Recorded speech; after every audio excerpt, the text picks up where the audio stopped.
Yonsung Choi was looking at the poisonous fish with a smile, like a proud father. The fish was emitting poisonous gases, seeming as if it were fully toxic, but our protagonist thought it looked good for any human. Having no resources to cut the fish, Yonsung Choi approached a huge boulder, and with what he called a gentle punch, instantly annihilated the boulder. He then had to improvise further to make a knife. After some moments, he wore a proud smile after carving the boulder. He looked at the stone knife and the chopping board he had just created, which wasn't bad, despite being his first time making one. Onyx was dumbfounded, unable to understand how Yonsung Choi, a human, would want to eat it, despite the fish looking as if it had come from a nuclear reactor. Onyx was also surprised that the stone knife and the chopping board made by Yonsung Choi had melted so easily. Lifting the melting knife, Yonsung Choi knew it was no longer usable, and began to think if he could just use his hand to rip open the fish and eat the meat raw because the meat was steamed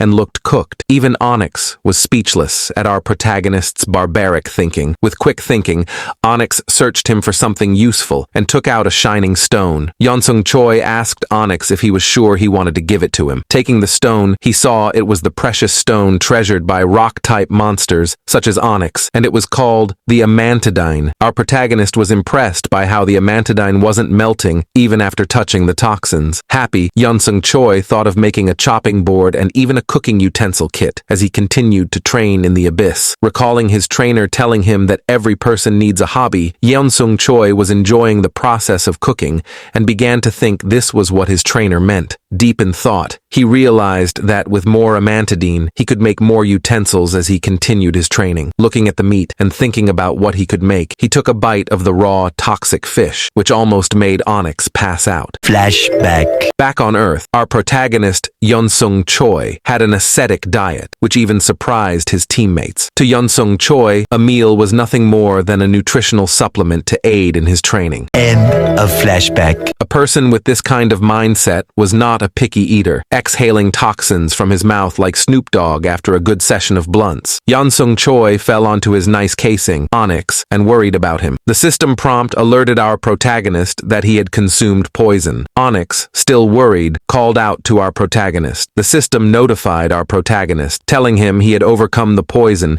using the inner strength of the divine celestial technique. Yonsung Choi realized that the more he consumed, the more his strength was gradually increasing. Damn, this meat is really spicy, and it's edible. Who would have realized the abyss? Most of its food is ready to eat. How convenient. This is just like creatine protein powder, but it's fish. I just hit the jackpot. Yonsung Choi realized that if he didn't get poisoned, his divine celestial technique would convert the venomous energy into inner strength. Looking at the lake of acid, our protagonist made a bet. If he did not achieve it, he would be gay. The bet was that he would catch and eat almost every single species in the lake,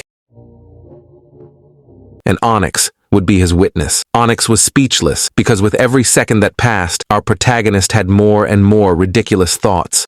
A few years later. And so, 100 years in the abyss passed quickly. Our protagonist had filled the beach with the bones of the most toxic fish everywhere as he walked away. Throughout the years, Yonsung Choi's mind and body changed significantly, and his body had reached its peak in poison immunity. It was so high that his immunity reached a level of unconquerable poison immunity, which became his A-rank skill. All the poison he had ingested had become his power, and he could now use it as it was stored in his dantian. His broken skill, the divine celestial technique, increased and reached its peak rank. Looking at the horizon, Yonsung Choi thought, why did the goddess of time not call him back yet, and surely thought that Earth still was doing okay. On the wall, converting the days in the abyss and comparing them to the time passed on Earth, Yonsung Choi realized that the unconquerable poison immunity on Earth would be considered a national strategic weapon due to his ability. Seeing that he had achieved his goal there, Yonsung Choi stood up, ready to continue with the next stage of his training. Turning to Onyx, Yonsung Choi told it that this would be a farewell and that he needed to leave in order to become even stronger. He told Onyx not to follow him, adding that since it was a rock-type monster, it couldn't follow him into the water. With a farewell wave, Yonsung Choi told Onyx that if it wanted, it could return to where it came from. Onyx just called him out. It's enough to make a grown man cry, but not this man. Get back in there, Tia.